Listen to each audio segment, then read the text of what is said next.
She was 20 and homeless. No family who would open the door for her. No plan beyond the bus station bench. Just a small canvas duffel and $10 she'd folded into the inside pocket of her peacoat, and with that $10, she bought an abandoned train depot at the end of a forgotten branch line in the Allegheny foothills of central Pennsylvania, in a township so small it had stopped appearing on the state highway map in 1981. The roof over the freight room had partly fallen and the waiting room windows had been boarded for nearly 60 years. The county said the building had been closed since 1968 and was scheduled for demolition the following spring, but what nobody knew was that beneath the floor of the old ticket booth in a sealed compartment that hadn't been opened in over 55 years was something that would change her life forever. Before we continue, if stories like this mean something to you, hit subscribe and tell us in the comments where you're watching from. We love seeing how far these stories travel. May Collier had been moving toward water her whole life without knowing it. She was born in a small town in central Georgia, the kind of place where the nearest body of water was a muddy farm pond, and the nearest river was 50 miles away.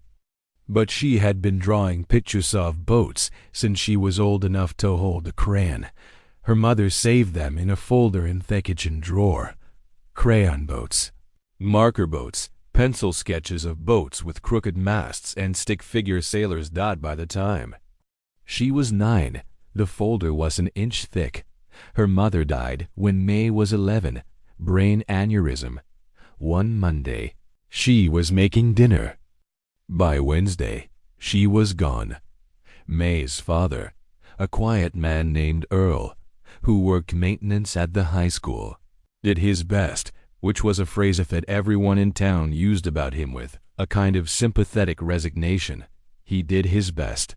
He showed up to school events. He packed her lunches. He never raised his voice, but after his wife died, something inside him stopped. Not all at once, but gradually, the way a fire stops, ember by ember, until what's left is gray and cold. By the time May was 17, her father was a shell. He still worked at the school. He still came home and ate dinner and watched the news. But he was no longer reachable. May would talk to him, and he would note an answer in single syllables and look past her at something only he could see. She stopped trying to reach him. It hurt less to stop than to keep failing. She got a job at 16 at a small Marin supply store outside of Macon. An hour from her town. She had to ride the bus to get there. The store sold boat parts, fishing gear, life jackets, rope, the kind of stuff that smelled like salt water. Even though the nearest saltwater was 180 miles south. The owner, an older man named Roy, who had been a Coast Guard rescue swimmer in his 20s, took an interest in May. Not because he felt sorry for her, but because she actually wanted to learn. She memorized the parts catalogs. She learned the difference between Marin epoxy and regular epoxy. She learned what a stuffing box was, what a bilge pump did, why fiberglass needed GELCOAT. She learned that ropes were called linus in a boat, and that everything had a specific name, and that the names mattered because in an emergency you didn't have time to point. Roy taught her things her father couldn't teach her. He taught her to splice a line, to read a tide chart, to identify a boat by its hull design. He taught her that a boat is a system, and a system can be fixed if you understand how it works. And understanding how a system works is the most useful skill a person can have, because everything in life is a system. Houses, cars, people, weather, money. If you can see the system, you can fix the system. If you can't see it, you're at its mercy. May saved every dollar she could from her marine supply paycheck. She kept the money in a coffee can in the back of her closet. an old Folgers can that still smelled faintly of grounds. Even though she had cleaned it. By the time she was 18, she had $940. By the time she was 21, she had $1,280. Her father died on Andown. Her 21st birthday. Heart attack. He was sitting in his recliner watching evening news. May found him when she came in from work. The television was still on. He looked peaceful, which was a strange thing to feel grateful for. But she felt it anyway. He hadn't suffered. He had just stopped. The way she had been watching him stop for 10 years, except now it was final. The house wasn't hers. It had been rented from a man named Garrett, who owned 3 houses in town and rented them to people who would pay on time and not complain. After the funeral, Garrett gave May 2 weeks. He wasn't unkind about it. He had a daughter of his own who needed the house, he said, and the rent was paid through the end of the month. And that was the best he could do. May nodded. She had been expecting it. She packed her father's things into boxes for goodwill, kept his old wool fishing sweater and a framed photograph of her mother and him from 2001, and put the rest of her own life into a backpack and a duffel bag. On the morning the lease ended, she walked out of the house with her bags and her coffee can and stood on the porch and looked at the door for a long moment before she pulled it closed. The bus to Macon left at 9:15. The bus from Macon to Columbia left at 11:40. May had been thinking about South Carolina for months. Roy had a brother who ran a marine repair shop on the marsh outside of Beaufort.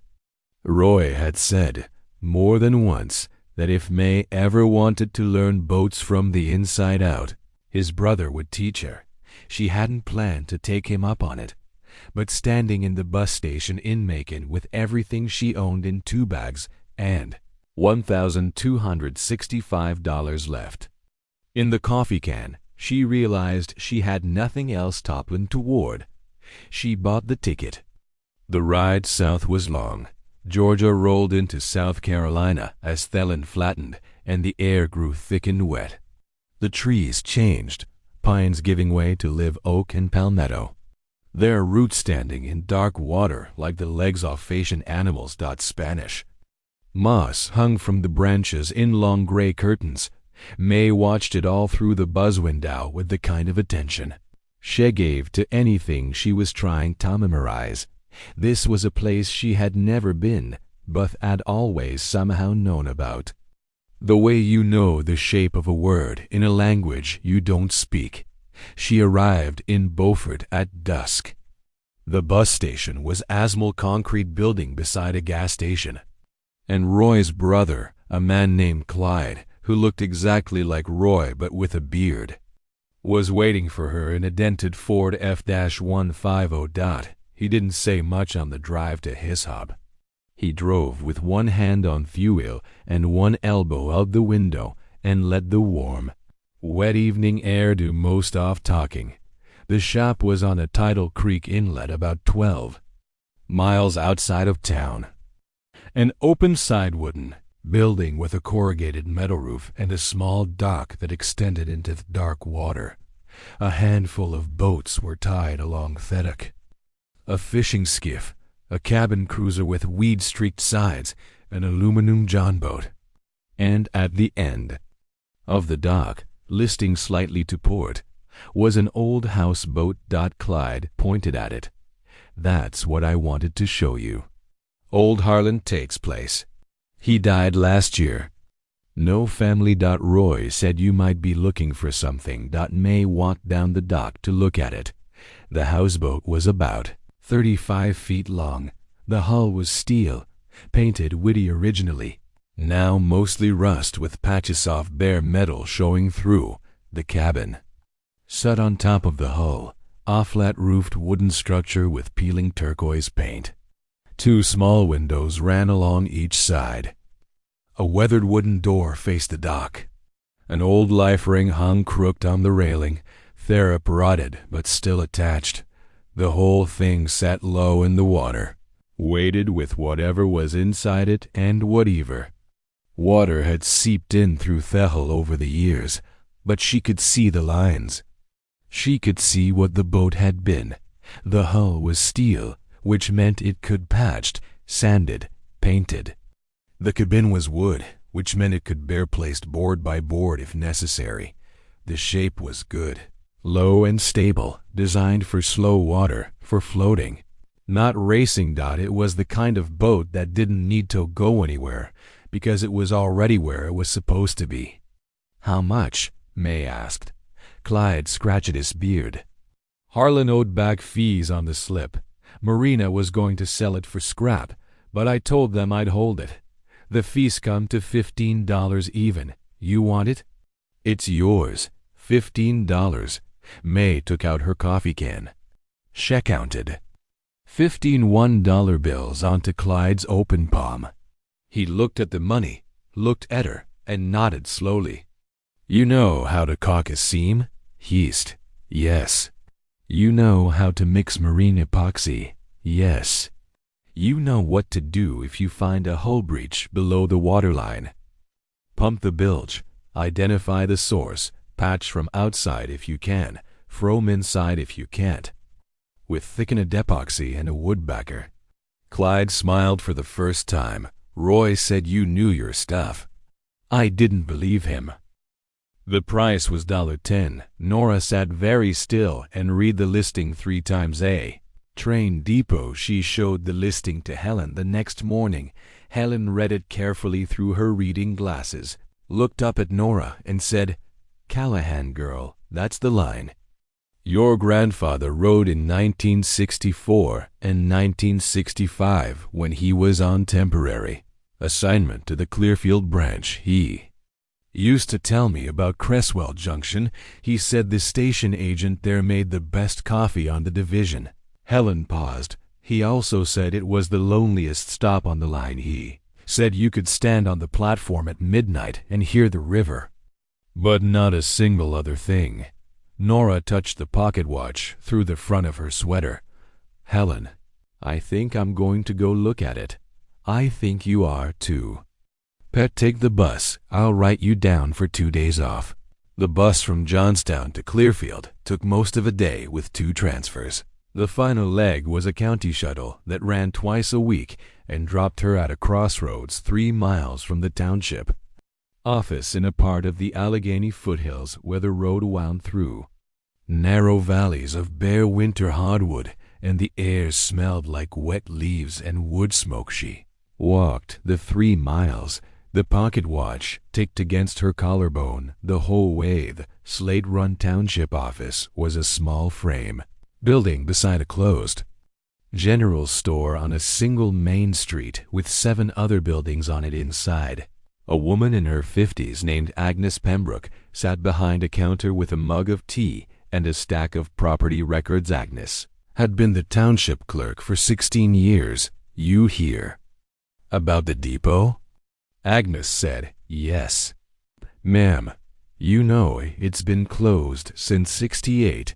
The roof over the freight room is half gone. The track was pulled up in '71. There's no power and no water. The county is going to take it down in March. Yes. Ma'am, I have $10. Agnes looked at her for a long moment. Then she pulled a deed book from a shelf behind her and turned to a page that had been waiting for years. Sign here and here and here. Nora signed Nora Catherine Callahan in the careful slanted hand her grandfather had taught her. Agnes took the $10 bill, folded it once, tucked it into a metal cash box, and stamped the deed with a brass stamp that made a soft flat sound. It's yours. It's 2 miles down the old railbed if you walk it. You want to ride? My husband's got the truck out front.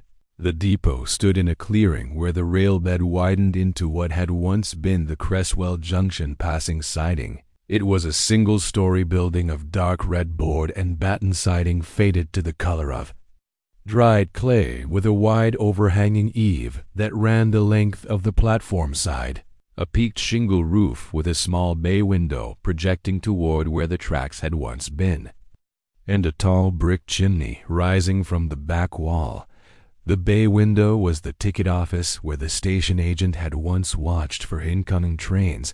The waiting room door was on the right. The freight room on the left, above the bay window, painted. In faded white letters on a dark green board was the original sign. Cresswell J.C.T. Penn R.R. The platform was still there, made of weathered boards greened with moss. The railbed beyond it was a long, straight scar in the woods where the ties and the rails had been pulled up over 50 years ago.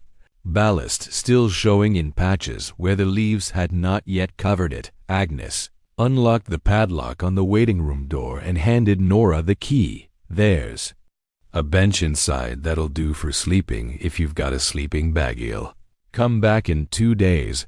She drove away in the green pickup, and Nora was alone in the clearing with the depot and the silence and the long empty railbed running away into the T-rail, running away into the fairing with the depot and the silence and the long empty railbed running away into the depot and the long away into the clearing with the clay trees. She stepped inside. The waiting room was a single long room with a slate floor scuffed soft by 55 years of feet.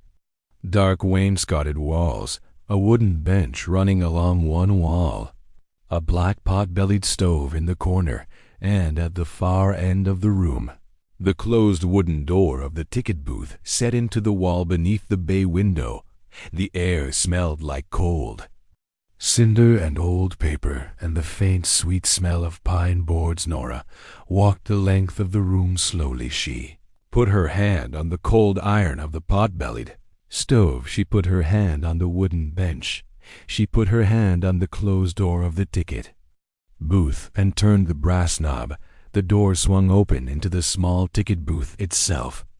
Maybe 8 feet square, a high wooden agent's desk faced the bay window. A tall wooden stool stood behind the desk. A row of pigeonholes was built into the wall above the desk for waybills and receipts. A small iron safe with a combination dial sat on the floor in the corner. A chalkboard was mounted to the wall for writing arrival and departure times. The last entry still ghosted in faint white chalk: 5:17 p.m. eastbound. Asterisk final. Nora sat down on the wooden stool behind the desk and looked out through the bay window at the empty railbed, and she thought about her grandfather, who had sat on a stool exactly like this one in a depot, exactly like this one when he was younger than she was now, and she thought about the silver pocket watch around her neck, which had been kept on railroad time for nearly 30 years by a man who would have understood exactly why she had walked 3 miles in the cold to sit on this stool. She slid off the stool to look at the floor underneath it.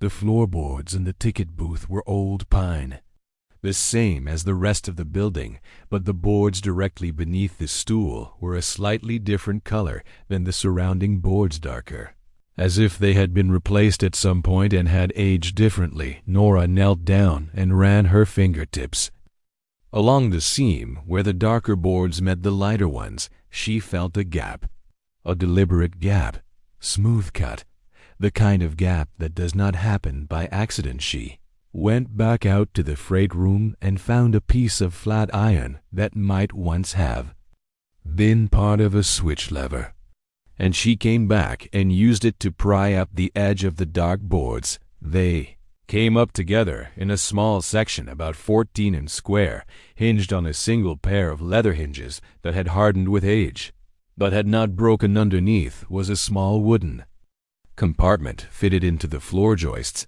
Inside the compartment, lying on a piece of old oilcloth, was a tin lockbox and a sealed envelope and a folded American flag. Nora lifted them out one at a time. The tin lockbox was heavy, the kind of small, fireproof box a station agent might have used to keep the day's cash before the night train.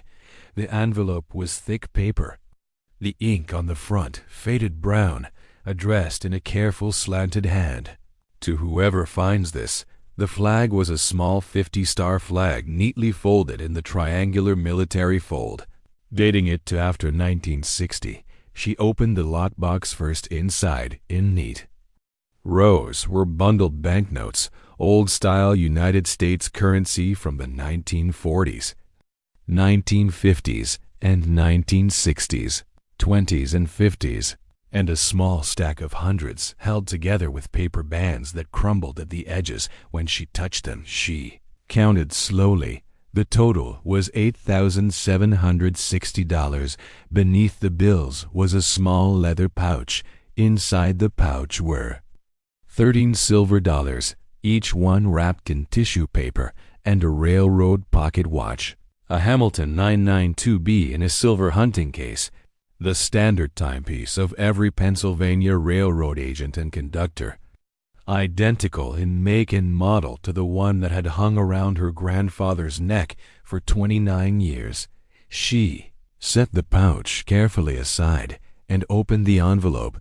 The letter was written on heavy cream paper, the ink brown with age, but the handwriting clear and careful. The hand of a man who had spent his life filling out waybills and timetables in a small, neat slant. To whoever finds this, my name is Clifford Marsh. I have been the station agent at Cresswell Junction on the Clearfield branch of the Pennsylvania Railroad from 1945 until today, the 21st of June, 1968. The branch line is being closed at the end of this week. The last passenger train will run on Friday evening after that. The rails will be pulled and the building will be locked, and there will be no reason for anyone to come here. Again, I am 64 years old, and I have no children. My wife, Dorothy, passed in the winter of 1963. I have spent my life at this small junction watching trains come in from Clearfield in the morning and go out toward Pittsburgh at night, and I have known every regular passenger by name, and I have made a pot of coffee every morning at 5 o'clock for the brakeman on the through freights. Even though it was not part of my duties, I considered it my duty anyway.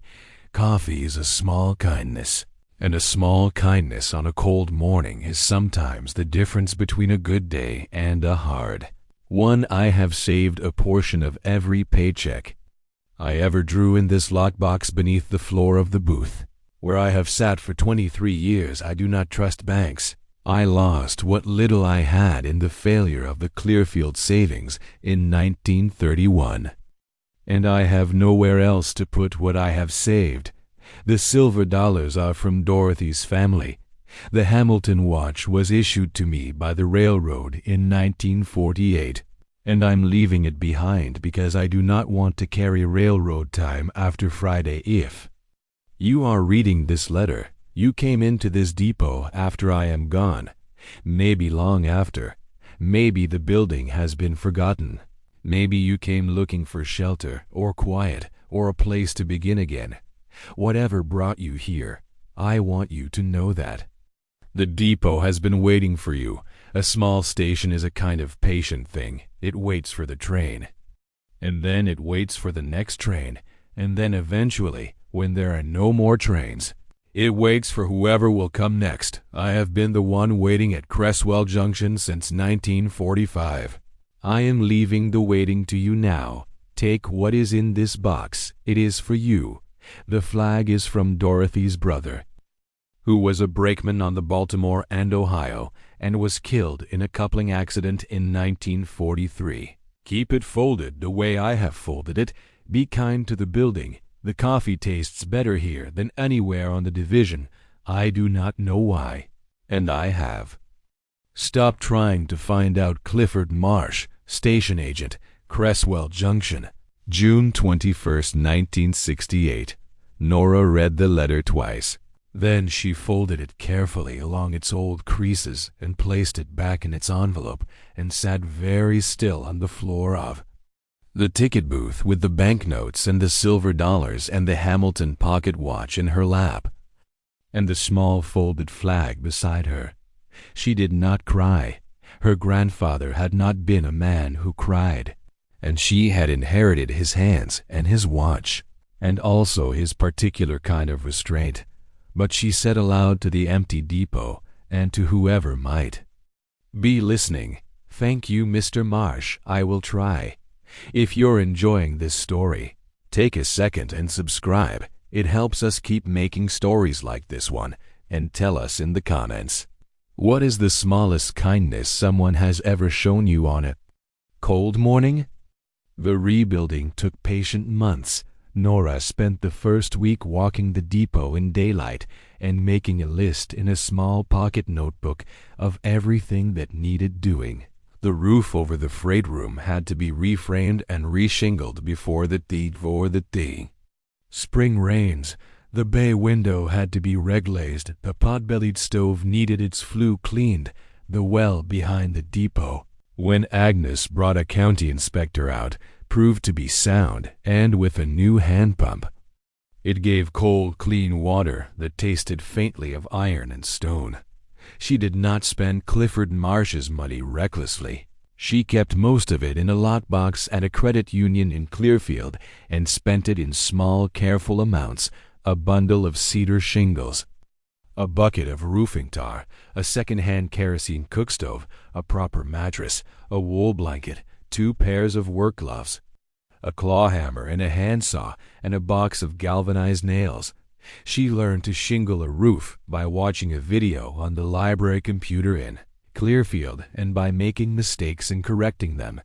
She learned to hang a new door by asking an old man at the diner in town, a retired carpenter named Walt Schreiber, who came out one Saturday with his own tools and showed her how to set the hinges. The people of Slate Run Township began to notice her. Agnes came by every Wednesday with a thermos of coffee, and the township newsletter. Walt Schreiber came back twice more on Saturdays to help with the bay window, and refused to let her pay him, a retired Conrail engineer named Earl Denton, who lived 3 miles away in a small cabin and had heard from Agnes that a young woman was reopening the Cresswell depot. Drove out one afternoon in his old Ford pickup with a wooden crate of railroad memorabilia he had been keeping in his attic for 30 years.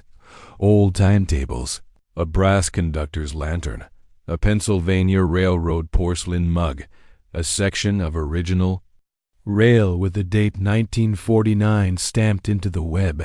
He set the crate on the platform and said, "These belong here more than they belong with me." He came back every other Sunday for the rest of the year, just to drink coffee on the bench and talk about the old line. Helen Zabriskie drove down from Johnstown in the second month with a carload of things from Nora's room above the diner, including a small framed photograph of Thomas Callahan in his Conrail jacket that Nora had not been able to bring herself to look at since the funeral. Helen stayed for 4 days. She slept on a folding cot Nora had set up in the freight room. She helped Nora paint the inside of the ticket booth, a soft cream color that made the small space feel twice as big on the morning she left. She stood beside her car in the clearing and said, "Cormac would be proud, Thomas would be proud. You're a Callahan in the only way that matters." And she drove back to Johnstown, and Nora sat on the platform bench for a long time afterward and finally let herself cry for the first time since the cold February evening when she had read the note on the door. By April, the freight room roof was tight. By May, the bay window held new glass.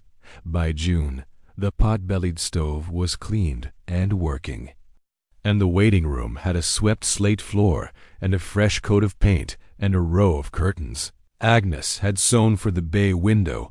Nora made a small bedroom for herself in the freight room with the iron cot and the wool blanket, and she set the framed photograph of her father on the shelf above the cot along with her grandfather's silver pocket watch on its leather cord, the Hamilton 992B. From Clifford Marsh's lockbox she kept on the agent's desk in the ticket booth, wound and set to railroad time, the way Clifford would have kept it.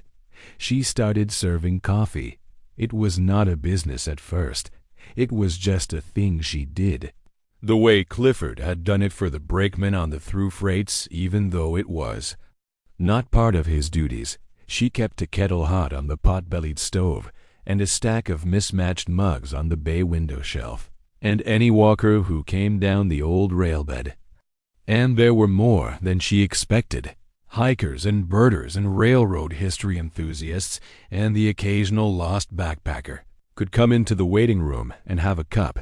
She did not charge. People left small things instead: a jar of honey, a loaf of bread, a handful of wildflowers, a folded $5 bill in a tin she had set on the bench. By autumn, the depot had become something it had not been in over 55 years, which was a place where people stopped on purpose. Earl Denton brought her a hand-painted wooden sign for the platform that said, "Cresswell JCT Coffee." Agnes brought a string of small white lights to hang along the eaves for the winter evenings. Walt Schreiber built her a new bench for the platform out of reclaimed white oak from a barn in the next valley. On a clear evening in late October, Nora sat on Walt's new bench with her grandfather's pocket watch in one hand and Clifford Marsh's Hamilton in the other, and watched the sun go down over the bare ridge of the foothills. Both watches read exactly the same time, accurate to the second, set to railroad time, the way they had been carried by men who had spent their lives believing that knowing the time was a kind of duty to the people who depended on you to be where you said you would be when you said you would be there.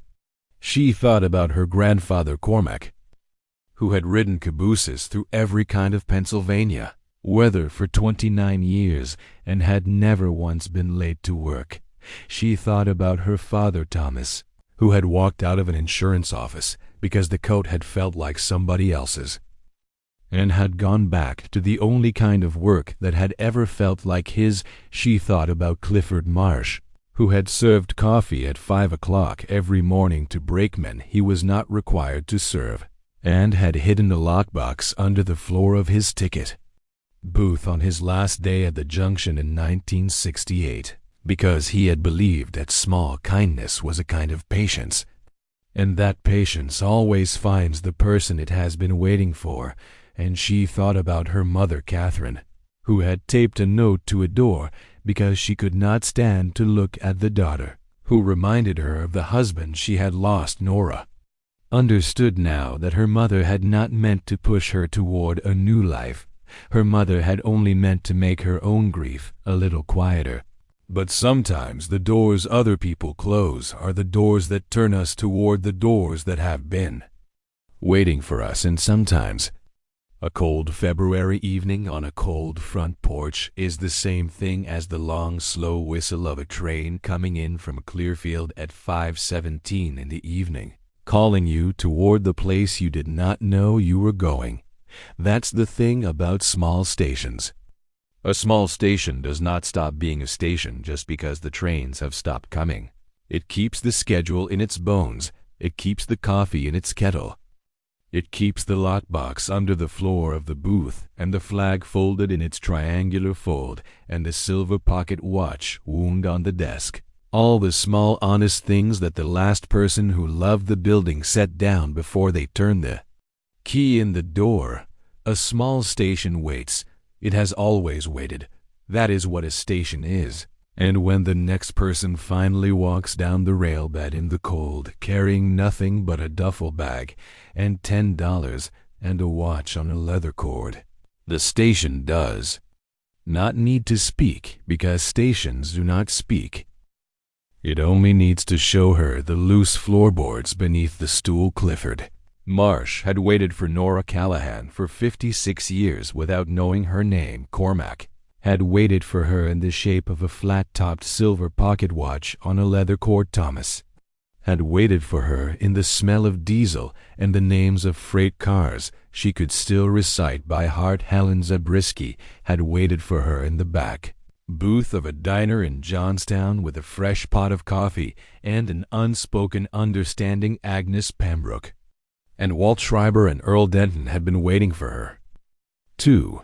Each in their own quiet Pennsylvania way for the young woman who would walk 3 miles down a county road in the cold and sign her name in her grandfather's slanted hand. Nora Callahan was 20 years old and homeless. She had $10 to her name and she spent it on an abandoned train depot in the Allegheny foothills of central Pennsylvania. It was the best $10 she ever spent. If this story moved you, share it with someone who needs to hear it, and if you loved it, we have something special for you. 10 brand new stories never released on YouTube. Only available to the people who support this channel directly, each one a full quiet road story just like this one. You will find the link in the bio. We poured our whole hearts into these, and we made them for the people who truly listen. Thank you for being one of them. See you on the next quiet road.